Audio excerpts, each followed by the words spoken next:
الحمد لله الذي أنزل على عبده الكتاب ولم يجعل له عوجا.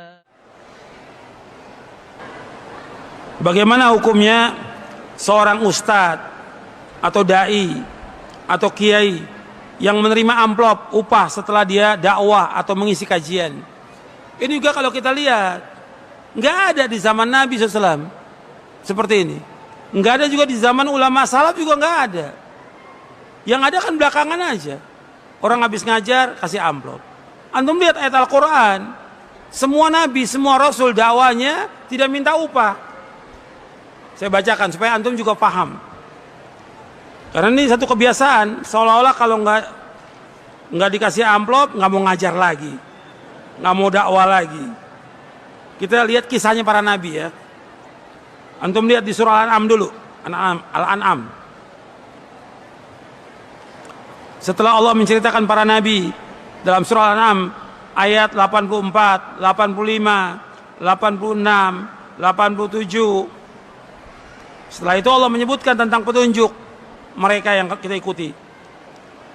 Kemudian Allah menyuruh kita untuk mengikuti mereka. Kata Allah di ayat 90-nya, antum lihat di ayat 90-nya. Ulaika alladziina hadallahu fabihudahu muqtadi qul la as'alukum alaihi ajra in huwa illa dzikra lil alamin. Mereka adalah orang-orang yang Allah berikan petunjuk, maka ikutilah petunjuk mereka, para nabi itu. Katakanlah, aku nggak minta upah atas dakwahku ini. Aku nggak minta upah atas dakwahku.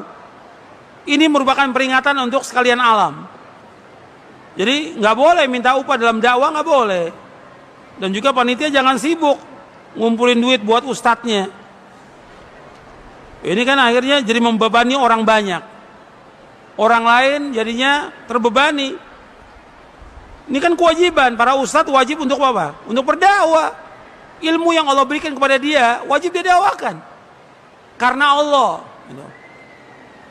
Bukan kemudian dia ini kan minta upah. Antum lihat lagi di surah Asy-Syu'ara tentang para nabi. Allah ulang-ulang kalau ini sih dalam surah Asy-Syu'ara supaya antum paham ini. Di surah Asy-Syu'ara setelah Allah menceritakan awal nabi yang pertama, yang Nabi Nuh alaihi salatu wassalam, itu disebutkan bahwa mereka nggak minta upah dalam dakwahnya. Dari yang pertama, antum lihat di halaman di surah Asy-Syu'ara surah 26 ayat 106, 107, 108, 109-nya. Di 109-nya ketika mengisahkan tentang Nabi Nuh, wa ma as'alukum alaihi min ajr in ajriya illa 'ala rabbil alamin. Aku nggak minta upah atas dakwahku ini. Aku nggak minta upah kepada kalian. Sesungguhnya upahku Allah yang nanggung, Rabbul Alamin. Kemudian diceritakan juga nabi-nabi yang lain. Diulang-ulang ini dalam surah Asy-Syu'ara. Dan beberapa surah yang lainnya. Bahwa dakwah ini harus karena Allah. Jadi jangan mengharapkan upah dari dakwah ini. Ikhlas. Karena kita mengharapkan ganjaran. Pahala akhirat. Lebih baik daripada dunia.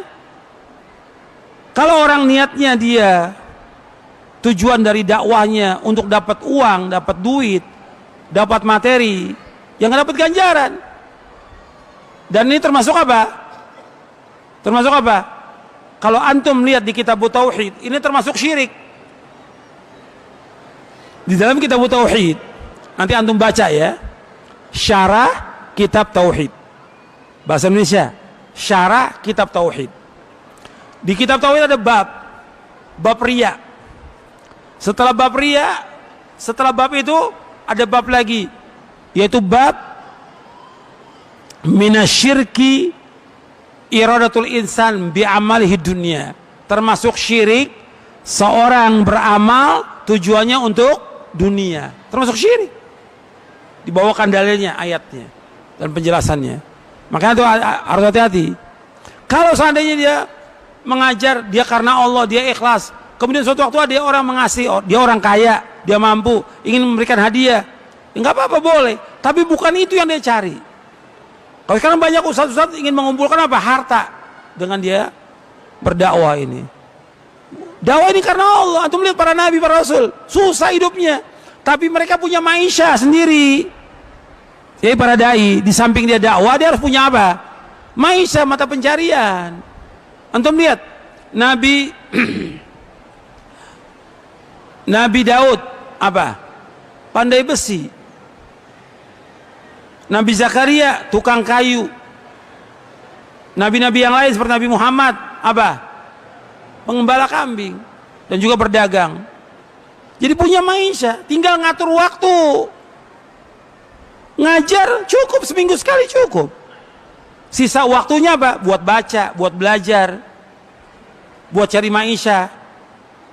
Tinggal dia ngatur waktu. Bukan tiap hari ceramah, begitu ceramah tanya, "Kok Ustaz ceramah terus?" "Ya saya butuh duit." La haula wala quwata illa billah. Padahal maisha banyak, ribuan maisha yang bisa kita mencari maisha halal. Ribuan maisha. Kenapa harus mengharapkan dari dakwah? Dakwah ini ganjaran di akhirat. Yang kita wajib mendakwakan karena kita punya ilmu sedikit, sampaikan. Kata Imam Abu Aliyah, "Alim majjanan kama ulimta majjanan."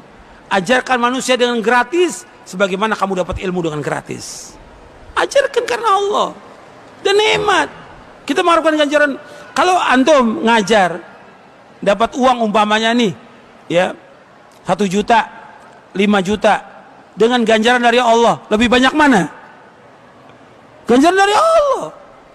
Karena orang yang mengajarkan ilmu, kalau dia ikhlas karena Allah, semua makhluk ini memintakan ampun pada dia. Hatta ikan-ikan di lautan memohonkan ampun kepada yang mengajarkan kebaikan. Keutamaan gak ini? Belum ganjarannya, belum pahalanya, belum yang lain. Dan didoakan kebaikan oleh semua makhluk. Kenapa mengharapkan dunia? Jadi ini harus diperhatikan yang seperti ini. Kecuali kalau memang ada dia ngajar di pondok yang dia nggak punya maisha kecuali itu, yang memang yayasan atau juga ada orang kaya atau pemerintah memberikan gaji untuk dia, nggak apa-apa, boleh, secara hukum syari boleh. Seperti yang terjadi di Timur Tengah. Kalau di Timur Tengah itu kan imam-imam atau para ulamanya dia digaji oleh pemerintah, nggak ada masalah, boleh gitu. Tapi tetap dia harus mendakwakan dengan apa? Ikhlas karena Allah. Tetap itu keikhlasan harus jaga itu. Jangan mengharapkan sesuatu.